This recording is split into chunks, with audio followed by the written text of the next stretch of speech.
자, 좋은 하루 되고 있습니까? 오늘도 주님의 말씀 안에 거하는 저와 여러분 되시기를 축복합니다. 자, 오늘 말씀 같이 보려고 합니다. 목요일이죠. 고린도전서 16장 1절에서 12절까지 말씀입니다. 우리 같이 기도하도록 하겠습니다. 좋으신 하나님, 오늘도 우리를 사랑해 주시고 오늘도 우리에게 말씀하여 주셔서 감사합니다. 하나님, 우리가 주님의 말씀을 날마다 기억하고 또 먹고 마시게 하여 주시옵소서. 성령 하나님, 각 사람의 마음에 찾아와 주시고 그 각 사람의 마음에 하나님 앞에 질문하고 궁금하고 두드리고 있는 바에 대하여 하나님 말씀으로 대답하여 주시옵소서. 항상 감사합니다. 예수님의 이름으로 기도드렸습니다. 아멘. 자, 고린도전서 16장 1절에서 12절 말씀인데요. 어떤 내용들이 있는지 한번 좀 살펴보도록 합시다. 첫 번째로는 이 연보에 관한 내용들이에요. 바울이 이 연보를 준비하라라고 이제 말씀을 하고 계세요. 이스라엘 백성들에게 연보를 준비해라. 연보가 뭐냐면 헌금이에요, 헌금. 야, 이 바울이 멋있네요. 야, 돈 준비해. 나 갈 때까지 돈 준비해놔. 이 얘기가 이제 처음 얘기입니다. 이렇게 보면은, 바울 완전 실세네, 깡패네, 뭐 이렇게 생각할 수 있는데요. 바울을 위한 연보가 아니라요. 누구를 위한 연보냐면, 예루살렘 교회를 위한 연보예요. 예루살렘의 유대인들의 이 박해가 이 날로 심해지고 있어요. 그러니까 예루살렘에 있는 교회죠. 그러니까 처음 그 교회예요. 초대교회고 이 복음의 시작이 된 그 시작점이 예루살렘 교회인데 그곳에 이제 박해가 있게 되고 믿는 자들이 이 유대 사회로부터 배척을 받으면서 경제적인 어려움에 처하게 됩니다. 그래서 바울이 고린도 교회도 그렇고 로마 교회도 그렇고 이 예루살렘을 위한 연보를 계속 부탁을 합니다. 그래서 특별히 이 복음을 전함을 받은 곳이 예루살렘 교회로부터 복음이 흘러나왔기 때문에 이방 교회가 이 신령한 것을 예루살렘 교회로부터 받았기 때문에 이 연보로 돈으로 육적인 것으로 이 예루살렘 교회를 돕는 것이 마땅하다라고 바울이 이야기하기도 합니다. 특별히 이 유대인들, 예루살렘에 있는 믿는 유대인들을 위한 연보, 헌금은 이 중요한 의미를 가지는데, 첫 번째로 이 유대인과 이방인의 하나됨이에요. 여러분, 이것이 가지는 의미가 매우 중요해요. 왜냐하면 유대인과 이방인에게는 이 큰 어떤 정서적인 그 차이가 있어요. 이 건널 수 없는 강이 있는 거예요. 유대인들은 스스로 선민 사상을 가지고 있어요. 스스로 하나님 앞에 이미 구원 얻었다. 우리는 구원 얻었다. 그리고 이방인과 상종하지 않는다.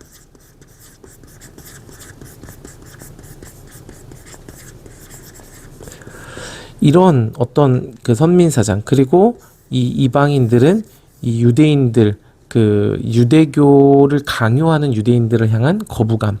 그러니까 유대인과 이방인들 사이에 끊임없는 대립, 이게 이제 있었어요. 그런데 바울이 고린도 전서를 통해서 말씀하시는 게 뭐예요? 하나됨, 그리스도 안에서 한 몸됨, 사랑, 이게 율법의 완성이죠. 이것을 말씀을 하시는 거예요. 이것을 들은 이 바울의 가르침을 들은 고린도 교회 성도들한테 마지막으로 요청하는 것, 유대인들을 향하여 연보해라. 재정으로 너희의 사랑을 표해라. 이방인들이 영적 가난함에 처하여 있을 때 유대인들이 그들에게 있는 영적인 말씀으로 이 이방인을 먹였죠.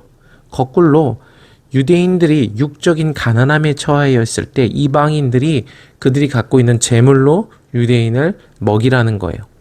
하나됨을 이루라. 이 율법의 완성과 사랑에 참여해라. 라고 이 바울이 이 고린도전서 마지막에 가르치고 있는 겁니다. 그래서 이제 재물을 준비하라 라고 말씀을 하시고요. 또 마게도냐를 지날 것이고 마게도냐를 지난 후에 이 바울이 고린도에 가서 겨울을 지낼 것 같다. 그리고 너희들이 나를 내가 갈 곳으로 보내어주게 하려 함이라. 그러니까 바울이 이 고린도의 파송을 받아서 다음 전도지로 이동할 길을 원한다라고 말씀하고 계시죠. 그리고 이제 지나가는 길에 너희 보기를 원하지 아니하노니 이는 만일 주께서 허락하시면 얼마 동안 너희와 함께 머물기를. 그러니까 너희 보고 싶지 않아 그런 말이 아니라요. 야, 지나갈 때 너네 보이고 싶지 않아 막 이런 게 아니라 그냥 지나가고 싶지 않다는 거예요. 지나가고 싶지 않아. 너희와 함께 머물고 싶어. 머물고 싶어. 이거를 바울이 얘기하는 거죠. 바울이 고린도 교회를 사랑하고 있어요. 함께 있고 싶은 거예요. 여러분, 그런데 고린도 교회가 지금 얼마나 많은 문제가 있었는지 고린도전서를 통해서 알 수 있어요. 서로 파당을 지어서 막 교회 안에서 싸우고요. 막 부활이 있냐, 또 바울의 사도권에 대한 도전, 바울 진짜 사도 맞냐. 그러니까 바울이 복음을 가르쳤고 말씀을 가르쳤는데 여전히 어린아이의 수준에 거하고 문자의 수준에 거하고 바울의 속이 터지고 막 바울이 막 훈계하고 이런 여러 가지 바울과 고린도 교회에 여러 가지 갈등이 있었는데 바울이 말하고자 하는 건 뭐냐면 나 너네 미워. 너네 말 안 들어. 그게 아니에요. 바울이 말하고 싶은 건 나 너희들 너무 보고 싶어. 나 너희들 고린도 교회 성도들 이렇게 말도 안 듣고 여전히 도의 초보에 거하고 말씀 가르쳤지만 알아듣지도 못하는 너희들과 같이 있고 싶어. 이걸 말하는 거예요. 바울의 고린도 교회를 향한 사랑인 거죠. 그리고 이건 단지 바울의 사랑이 아니라 예수 그리스도의 사랑이 바울을 통해서 나타나고 있는 거예요.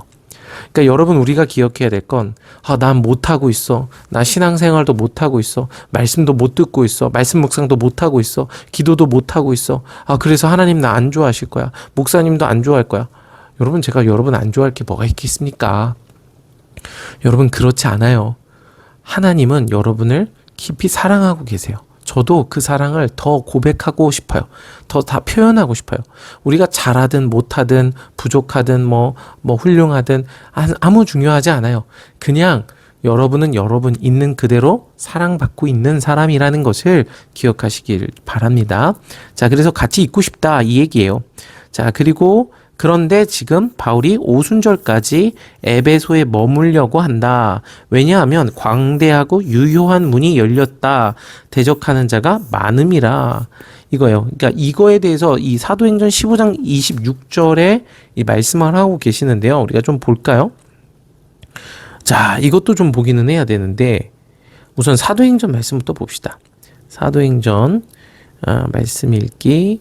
자, 사도행전 15장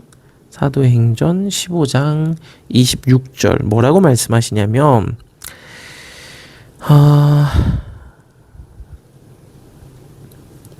사도행전 15장 26절 맞습니까? 없음이네요. 제가 잘못 찾았나요? 예, 제가 잘못 찾은 것 같아요. 잘못 찾은 것 같은데 잠시만요. 그래도 좀 말씀 보고 가야 될 것 같은데 제가 아까 찾아놓은 게 있는데 노트를 잘못 해놨네요. 이렇게 되면서 이 말씀이 좀 길어지는데요.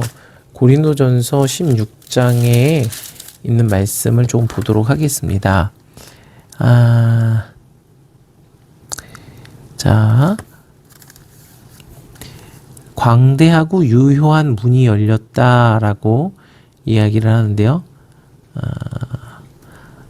사도행전 14장 27절이군요. 네, 죄송합니다.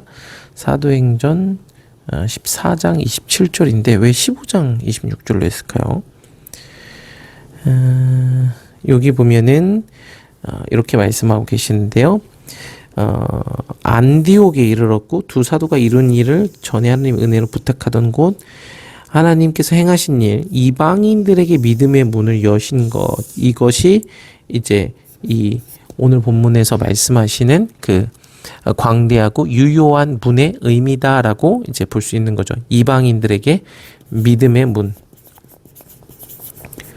이 광대하고 유효한 문, 자 이게 열렸다는 거예요. 그런데 이 광대하고 유효한 문이 열렸어요. 하나님이 구원의 이방인들에게 구원의 일을 하시는데 뭐가 있냐면 대적하는 자. 이 바울을 계속 대적하는 자들이 바울을 따라다녔어요. 이 유대인들이에요. 그러니까 친족, 하나님의 백성이라는 그 유대인들이 하나님의 일을 대적하는 일을 계속하는 거예요. 하나님을 대적해요. 유대인들이 왜요? 자기 생각에 빠져서, 자기 율법에 눈이 가리워져서 예수님을 보지 못하는 거예요. 여러분, 이게 가장 큰, 이게 죄의 본질인데, 결국 자기 생각, 자기 죄, 그러니까 자기 생각, 종교적인 구조, 이게 같은 모양을 가지고 있는 거예요. 그러니까 고집이다라고 표현하는 것들이, 그러니까 유대교라는 구조에 갇혀서 진리이신 예수님을 보지 못하는 거예요. 마찬가지로 자기 고집과 자기 상처와 자기의 어떤 그 이유들과 핑계들에 갇히면 예수님의 말씀을 보지 못하는 거예요. 이게 성경에서 계속 말하는 구조들이죠. 자, 그래서 대적하는 자가 되는 거예요. 여러분, 적그리스도가 뭐 따로 있는 어떤 그런 악마적 존재를 의미하는 게 아니라요. 자기 고집에 빠져 있는 자가 적그리스도가 되는 거예요. 하나님의 일을 방해하게 돼요. 이게 멀리 있지 않아요. 내가 적그리스도가 될 수 있다는 것을 기억하세요. 내가 적그리스도가 될 수 있어요. 내가 자기 고집에 빠지면 하나님의 일을 방해하는 자가 돼요. 하나님은 이 유효한 문을 항상 열어놓으시는 분이세요. 자, 그래서 지금 오순절까지 에베소에 머물려고 한다라고 이야기를 하죠. 자, 그리고 이제 디모데와 그리고 이 아볼로에 대한 이야기로 이제 오늘 본문이 마무리가 되는데요. 디모데가 이르거든 너희가 조심하여 그로 두려움이 없이 너희 가운데 있게 하라. 이는 그도 나와 같이 주의 일을 힘쓰는 자임이라. 지금 바울이 디모데를 이 고린도 교회로 보내요. 그러면서 고린도 교회 성도들한테 조심해. 디모데가 두려워하지 않게 해. 그리고 주의 일에 힘쓰는 자니까 멸시하지 말고 말씀을 잘 배워. 이 바울의 이 뭐랄까요? 이 디모데를 위한 이 바울의 그 사랑, 뭐 안전장치. 이 고린도 교회가 이제 얼마나 또 이제 디모데를 이제 들들 볶을까 막 이런 생각들을 하면서 평안히 내게 돌아오게 해라 이제 이야기를 하고 있죠. 그럼에도 불구하고 바울은 디모데를 보내요. 디모데가 젊은 목회자고 아직 이제 담대하지 못한 부분들이 있으나 연약함이 있고, 그리고 고린도 교회에도 연약함이 있죠. 그러니까 서로 이제 도우라는 얘기를 하는 거예요. 연약함 때문에 이제 고린도 교회에 연약함이 있기 때문에 디모데를 안 보낸다. 그렇지 않아요. 또 디모데의 연약함 때문에 디모데를 안 보낸다. 그렇지 않아요. 고린도 교회도 연약하고 디모데도 연약하지만 서로 만나서 하나됨을 이루라고 말씀을 하고 계시는 거예요. 여러분, 이 연약함은 전혀 문제가 되지 않습니다. 아시겠죠? 근데 이제 조금 헷갈리면 안 되는 게 연약함과 완악함은 달라요. 핵심이 뭐냐 하면 연약함은 하나님의 말씀을 향한다는 거예요. 하나님의 말씀을 들으려 한다는 거예요. 완악함은요, 방향성 자체가 하나님을 거슬러요. 하나님의 뜻을 거스르기로 의도된 게 완악함이에요. 근데 우리가 자꾸 착각하는 게 뭐냐면 완악함을 연약함으로 포장해요. 절대 그러면 안 됩니다. 하나님, 제가 연약했어요. 하나님 용서해 주세요. 여러분, 그게 정말 연약한 건지 완악한 건지 깊이 돌아봐야 돼요. 정말 내 마음의 방향성과 추구함이 하나님의 말씀이라면 그렇게 추구하다가 자칫 넘어지고 뭐 실족하고 그러다가 낙담된 거라면 연약함이 맞아요. 다시 일어나서 하나님의 말씀을 추구한다면 그게 연약함이에요. 그런데 내 마음의 방향성이, 추구함이 하나님의 말씀이 아니라 나의 생각, 고집, 나의 세계관, 나의 어떤 그런 개똥 철학, 뭐 죄를 사랑함, 이게 나의 추구함이 된다면 그건 연약함이 아니라 완악함이기 때문에 철저히 돌이켜야 돼요. 할렐루야. 그러니까 연약한 건 문제가 안 돼요. 그래서 바울은 지금 연약한 디모데 그리고 연약한 고린도 교회에게 서로 이제 하나 되어라 이렇게 얘기를 하고 아볼로 이 바울파 아볼로 이제 성경 교사죠. 이 매우 구약에 탁월한 사람이고요. 아볼로가 왜 고린도 교회로 돌아가지 않느냐? 이미 아볼로는 고린도 교회에서 사역을 했었죠. 그런데 아볼로파, 뭐 바울파 이렇게 막 나눴어요. 여하튼 아볼로는 바울이 이 고린도에게로 가라고 권하여 했는데 지금은 갈 뜻이 전혀 없다. 갈 뜻이 전혀 없어요. 전혀 없어. 왜일까? 고린도 교회 성도들아 잘 생각해봐. 왜 아볼로가 너희에게 갈 뜻이 없을까? 저는 자꾸 이렇게 해석이 돼서 안 가고 싶었을 수도 있죠. 여러분 얼마나 고린도과 얘기가 힘들었으면 아볼로가 안 가고 싶겠어요. 어쨌든 뭐 그런 이유인지 아닌지는 잘 모르지만 어쨌든 지금은 뜻이 없다. 좀 기다려라. 뭐 이렇게 바울이 잘 타일러서 얘기를 하고 있습니다. 자, 이런 내용들이에요. 그래서 이제 이런 내용들로 좀 봐야 되고요. 조금 잠깐 팁. 여기에 이제 오늘 말씀 묵상하니까 오순절에 대한 설명인데 6월절과 초막절과 함께 이스라엘 3대 절기 중 6월절 이후 50일째 되는 날 이게 이제 오순절 77절이라고도 한다. 해서 여러분 이거 이상한데? 성경을 찾아보세요. 성경을 찾아봤더니 6월절부터가 아니라 초실절부터 초실절 곡식단을 처음 배기 시작하는 날부터 50일이에요. 50일. 그러니까 6월절부터가 아니에요. 그래서 어쨌든 이제 생명의 삶에 컴플레인을 넣었어요. 컴플레인을 넣어서 이제 대답이 왔습니다. 그래서 이제 본인들이 이제 6월절이 봄절기를 대표하는 표현이기 때문에 이 6월절부터 50일째라고 이제 말을 했지만 어쨌든 잘못된 표현이고 성경에선 초실절부터 50일이라고 정확하게 쓰여져 있다. 이제 다음부터는 오해가 되지 않도록 정확하게 표현하겠다라고 생명의 삶으로부터 답이 왔습니다. 그래서 목사님 뭐 그렇게까지 할 거 있습니까? 물론 그렇게까지 할 건 없지만 너무 궁금했어요. 분명히 초실절부터 50일인데 왜 6월절부터 50일이라고 했을까? 해서 어쨌든 표현의 잘못이다라고 생명의 삶에서 이야기를 했고요. 정확한 건 초실절부터 50일이 맞습니다. 그게 오순절이에요. 자, 이거 갑자기 팁이었고요. 그래서 이제 오늘 좀 보고자 하는 건 뭐냐면 이제 이거예요. 바울의 행보입니다. 바울의 행보인데 바울의 행보를 보면 이제 3차 전도 여행에 고린도를 가게 돼요. 이 보이죠? 이 초록색 부분이 이렇게 바울의 전도 여행. 그래서 뭐 이고니온 뭐 이런 이런 부분들 해서 에베소에 가요. 에베소 여기 있죠. 에베소. 빨간색으로 좀 할까요? 그리고 좀 굵게 하죠. 그리고 에베소에 가고 에베소에서 이제 뭐 빌립보 이런 우리가 익숙한 데살로니가 그리고 이게 뭡니까 이거는? 그리고 이제 여기가 고린도예요. 여기가 이제 고린도 교회 고린도. 그러니까 지금 보면요.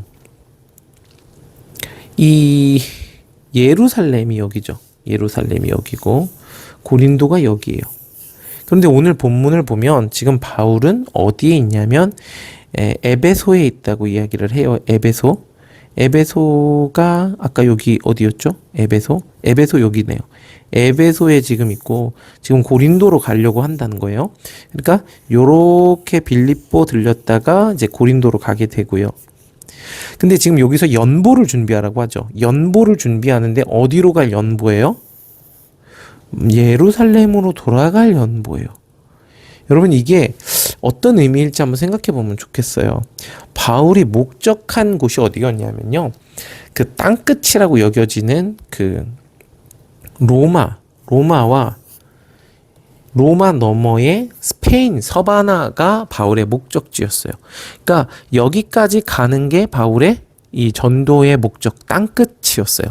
그러니까 바울이 고린도 교회에서 도움을 받아서 로마로 가면 갈 수 있어요. 로마로 가면 갈 수 있고, 이 로마에서 스페인으로 가면 또 갈 수 있어요, 전도를. 근데 바울이 그렇게 하지 않고 고린도에서 다시 복귀를 한다는 거예요. 3차 복귀를. 이렇게. 여러분 보이세요? 고린도로 갔다가 고린도에서 다시 자신이 개척했고 전도했던 교회들을 하나하나 돌아보면서 다시 쭉 돌아와요. 어디까지? 예루살렘까지 돌아와요. 그리고 이 예루살렘에서 잡혀서 죄인의 신분으로 이 재판을 받기 위해서 로마로 가게 되는 모습을 보여주고 있어요. 왜 이렇게 했어요? 연보를 전하기 위함이에요. 예루살렘에 연보를 전하기 위해서, 그러니까 고린도가 로마 바로 밑이기 때문에 로마로 바로 들어갈 수 있어요. 고린도가 로마로 쭉 들어가면 돼요. 근데 뭘 전하기 위해서? 연보를 전하기 위해. 예루살렘 형제들이 지금 힘든 거예요. 그러니까 고린도에서 다시 돌아와서 예루살렘까지 교회를 돌보면서 3차 복귀를 하는 거죠.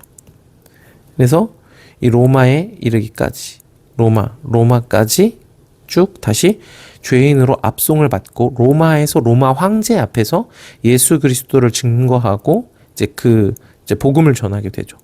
여기까지가 우리가 알 수 있는 바울의 행보인데, 우리가 이걸 보면서 이제 기억해야 될 건 목적을 위한 목적이 아니라, 그러니까 의도가 더 중요하다는 거예요. 바울의 목적지는 로마였어요. 그러면 로마로 가면 돼요. 근데 그것보다 더 중요한 게 뭐냐면 이 형제들을 위한 연보예요. 그러니까 여기는 목적이고요. 여기의 목적은 하나됨이에요. 표면적인 목적은 로마로 가면 되는데 하나님의 목적은 하나됨이에요. 온 교회가 연보를 막 다 모아가지고 예루살렘까지 가게 하는 것. 유대인과 이방인과 이방의 교회와 유대의 예루살렘 교회가 하나 되는 것. 이게 하나님의 뜻이라는 거예요. 그러면 바울의 목적지와 역행하는 거예요. 그럼에도 불구하고 이게 하나님의 나라를 이루는 본질이라는 것을 바울이 알고 있었다는 거죠. 그래서 지금 고린도 교회에게도 연보를 모아놔라. 내가 이거 가지고 예루살렘으로 돌아갈 거야.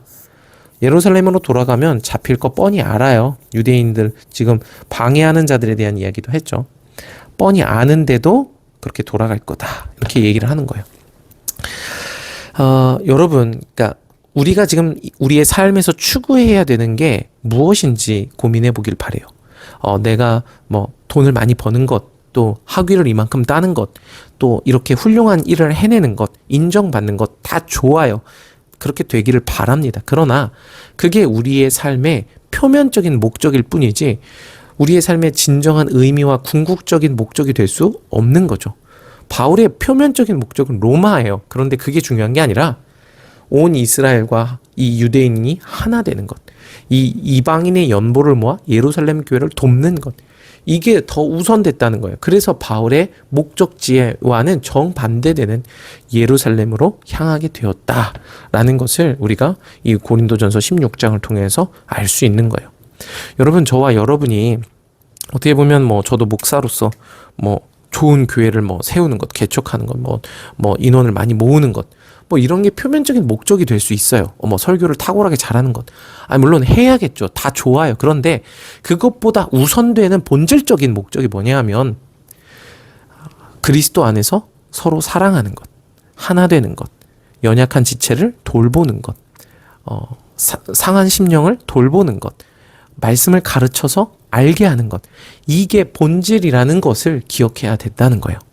여러분, 이 본질이 우리의 중심에서 사라질 때 우리의 마음은 종교적 허울과 공허함으로 가득 차게 되는 거예요. 이게 죄입니다. 여러분, 여하튼 우리가 이 바울의 태도를 통해서 우리가 어떻게 인생을 살아가야 되는지 배우기를 축복합니다. 사랑을 축복하고 오늘 주님의 말씀 안에 거하는 저와 여러분 되시기를 바랍니다.